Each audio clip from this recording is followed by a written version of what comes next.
Welcome back to Andersen Acres. We're out here near the compost pile, and no, it doesn't stink. But we're out here today to talk about creating a compost pile specifically to grow food crops. Because really, you can compost anything. If it's organic matter, you can compost it. Hi, wildfire. Wildfire. But if you can break it down, it can be composted.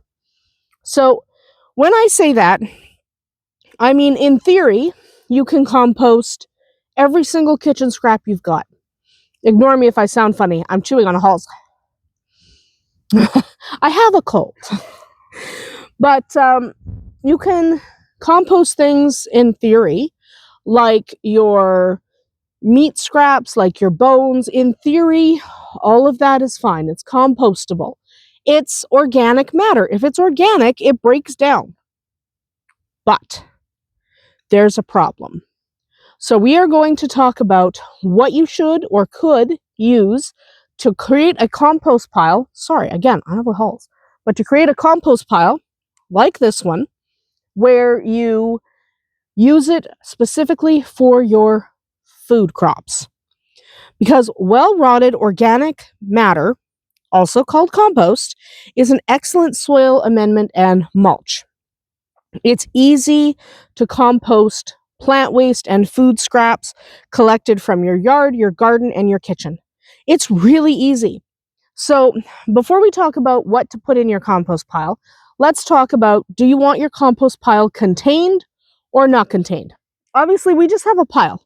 We literally just throw everything here, it bakes down, it gets smaller, then we scoop it up and put it in the garden. You don't have to have it loose like this. Some people don't like it loose because it's not very attractive. It's kind of ugly. It doesn't smell. It's breaking down properly, so it doesn't smell like manure and stuff.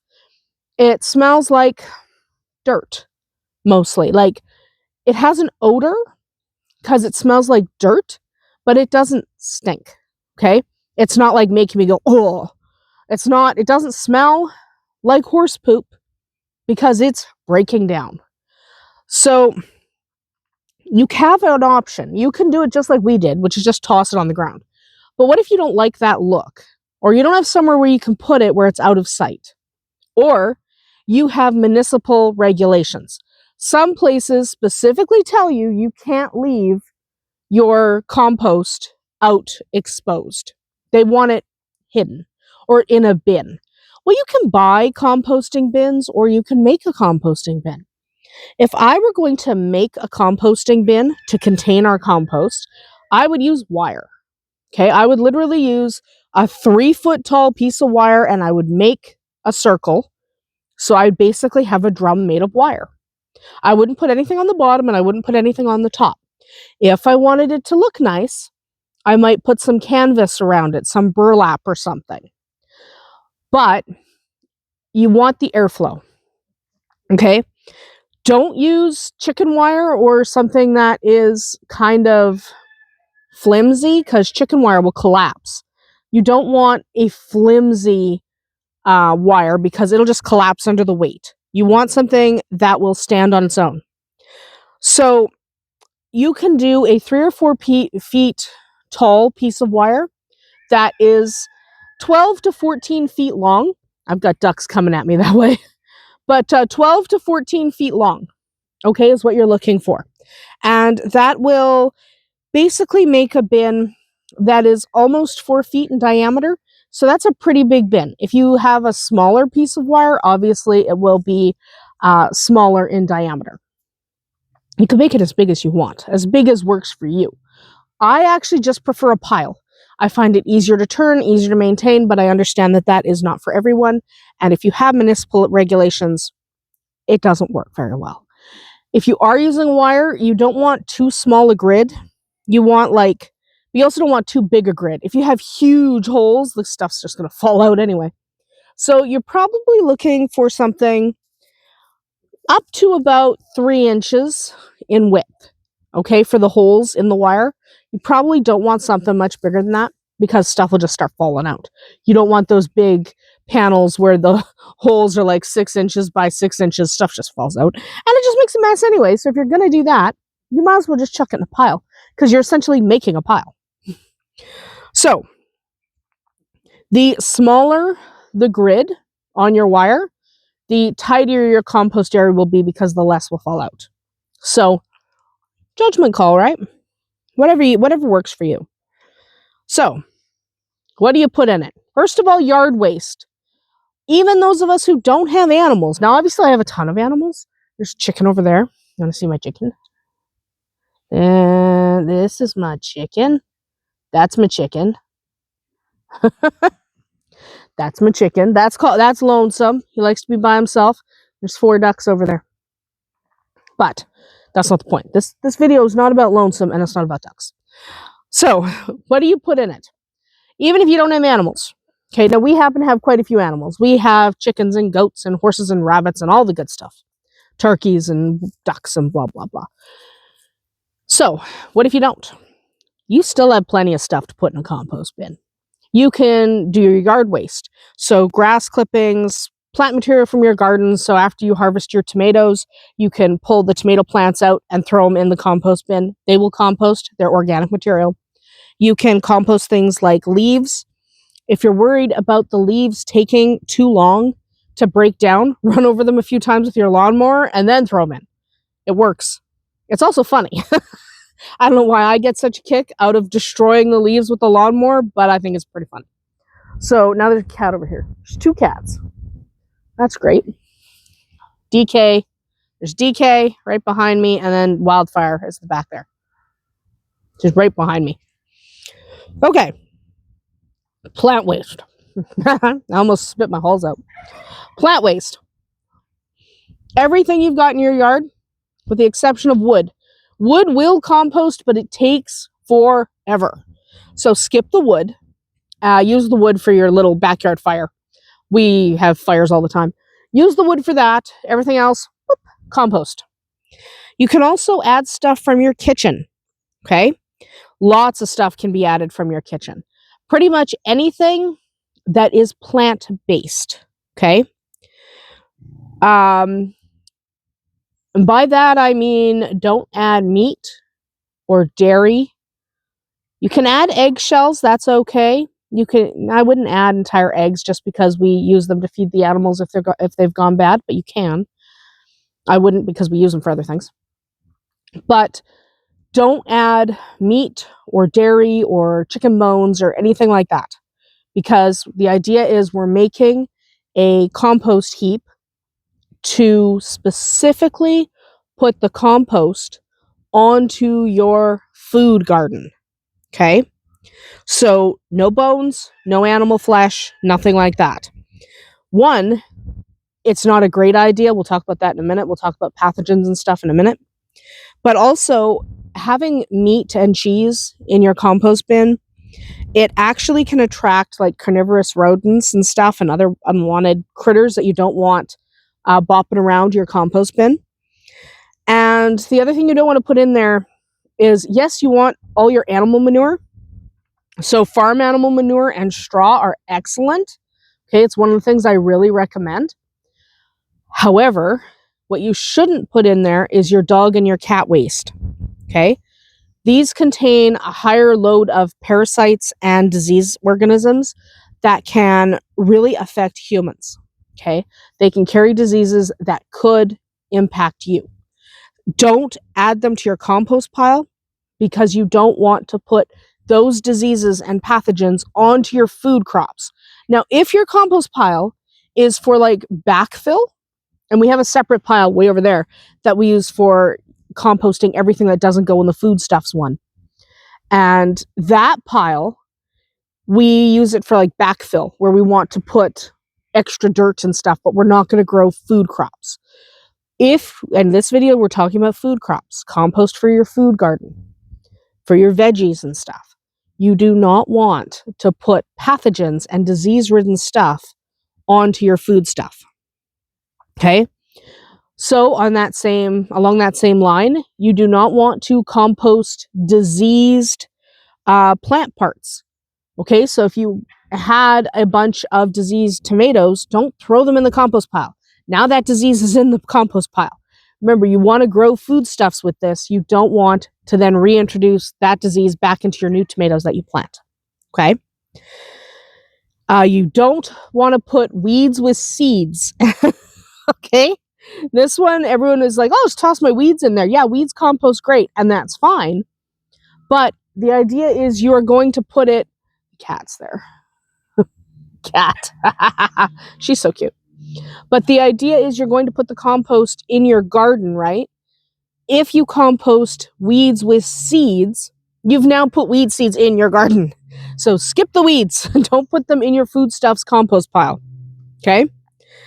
Remember that some diseases and seeds will survive your compost pile, even though the composting process is pretty hot. It's a hot process, so if you were to stick your hand in there, which I don't recommend, it's full of like horse poop and stuff, but if you were to stick your hand in there, what you would find is it's really hot in the middle, okay, as it bakes down, because that's the composting process. It produces heat.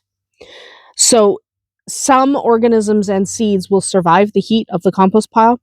So the best thing you can do is throw things that are diseased, like weeds, like diseased plant parts or weeds with seeds, things like that. Throw them in your fire. Okay? Light them on fire.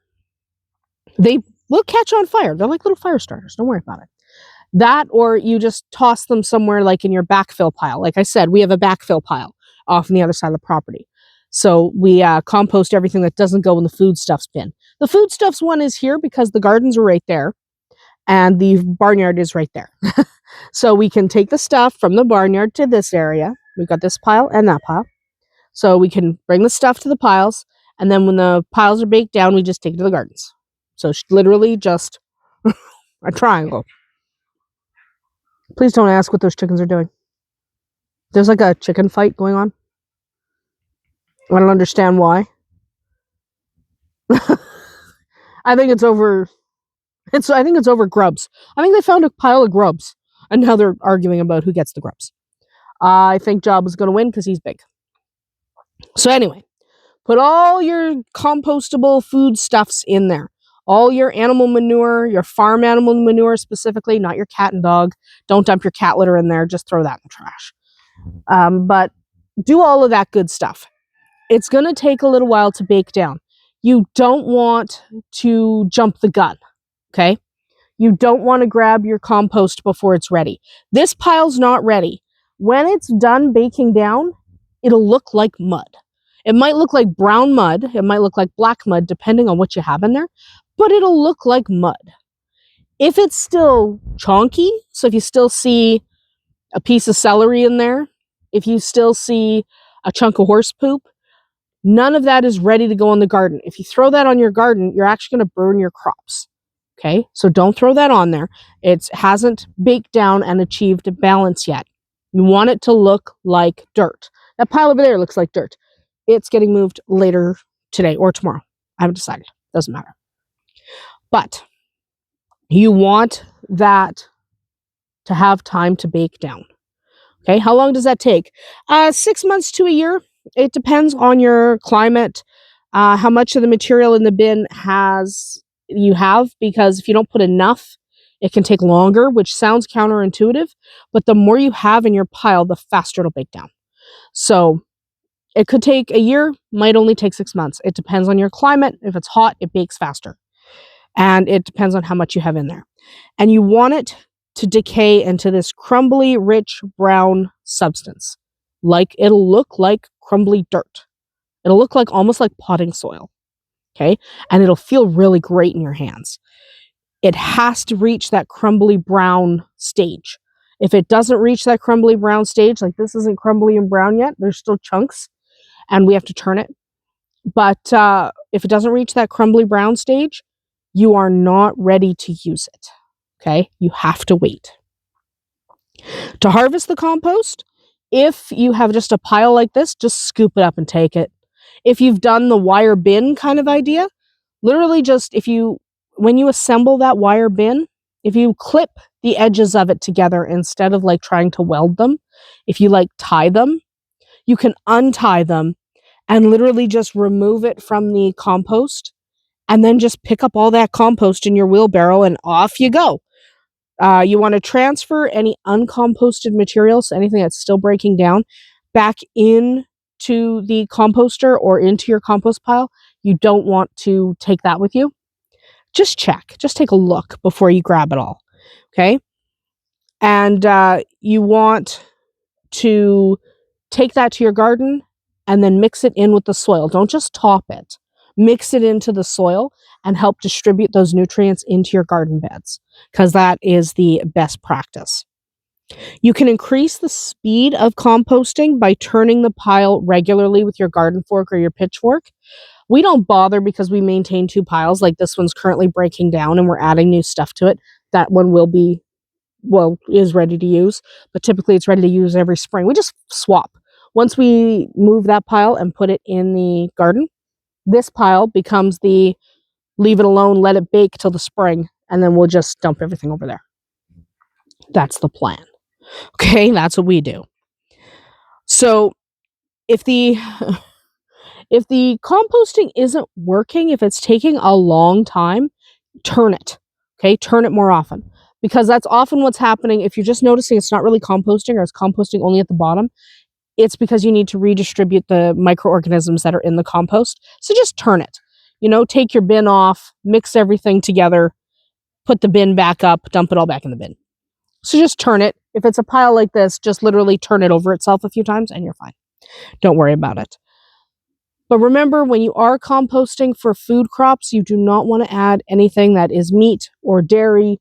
You don't want any cat or dog waste or human waste. No, thank you. That is much harder to compost. It's not that you couldn't do it. It's that the process of doing it takes a lot longer. So skip that part. Okay? Don't worry about it. Skip it. Just add your foodstuffs, add your barnyard compost, add your leaf clippings, add your, the tomatoes you didn't eat yesterday and all that kind of stuff. Do all of that stuff. It'll all compost. It all breaks down. Okay? All of it. It works really, really well. And it gives you this rich compost that is fantastic for your garden. You can't buy better stuff. And better yet, if you have rabbits, stick the rabbit manure in there. Rabbit manure is excellent for the garden. Anyway, I hope that was helpful. I did have somebody ask, what about if I'm making a compost pile specifically for my garden, my vegetable garden?